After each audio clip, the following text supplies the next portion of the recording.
राजकारण आणि विचारधारेने कट्टर विरोधात असलेले भाजप आणि AIMIM पक्ष अकोट नगरपालिकेत सत्तेसाठी एकत्र आल्याचा आरोप राज्याच्या राजकारणात वादळ उठवतोय। या कथित युतीमुळे मुख्यमंत्री देवेंद्र फडणवीस यांनी तीव्र नाराजी व्यक्त केली असून अकोटचे आमदार प्रकाश भारसाखळे यांना कारणे दाखवा नोटीस देण्यात आली आहे। नेमकं काय आहे संपूर्ण प्रकरण, पाहूयात सविस्तर रिपोर्ट। अकोट नगरपालिकेच्या निवडणुकीनंतर तयार झालेल्या सत्ता समीकरणामुळे राज्यात राजकारणात मोठी खळबळ उडाली आहे। नगराध्यक्षपदी भाजपच्या माया धुळे विजय झाल्या असल्या तरी 33 सदस्यीय नगरपालिकेत कुणालाही स्पष्ट बहुमत मिळालेलं नाही।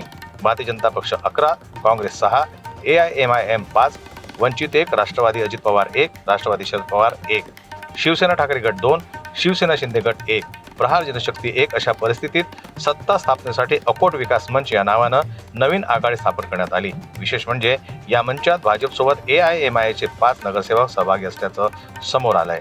यामागे अकोटचे आमदार प्रकाश भारसाखळे असल्याचा आरोप होत असून यामुळे भाजपच्या केंद्रीय व राज्य नेतृत्वाची मोठी अडचण झाली आहे। कारण भाजप आणि AIMIM हे राष्ट्रीय स्तरावर एकमेकांचे कट्टर वैचारिक विरोधक आहेत। या प्रकरणावर मुख्यमंत्री देवेंद्र फडणवीस यांनी तीव्र नाराजी व्यक्त करत अशा प्रकारची आघाडी केली असेल तर ती तत्काळ मोडून काढा असे स्पष्ट आदेश दिलेत।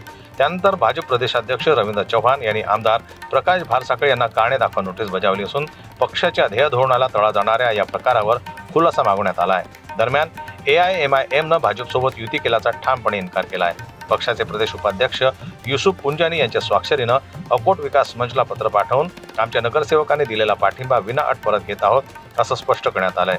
यामुळे अकोट नगरपालिकेतील सत्ता समीकरण पुन्हा एकदा कोलमडण्याची शक्यता असून राजकीय अस्थिरता अधिक वाढण्याची चिन्हे आहेत। अकोटमधील हा राजकीय प्रयोग आता भाजपासाठी अंगलट आला असून आमदार भारसाखळे यांच्यावर पक्षांतर्गत कारवाईची टांगती तलवार आहे।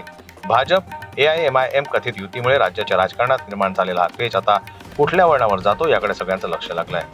जन्मत लाईव्ह न्यूज करता संजय उमक यांचे रिपोर्ट, अकोला। मराठी बातम्यांसाठी जन्मत लाईव्हला लाईक करा, सबस्क्राईब करा आणि बेल आयकॉनला दाबायला विसरू नका।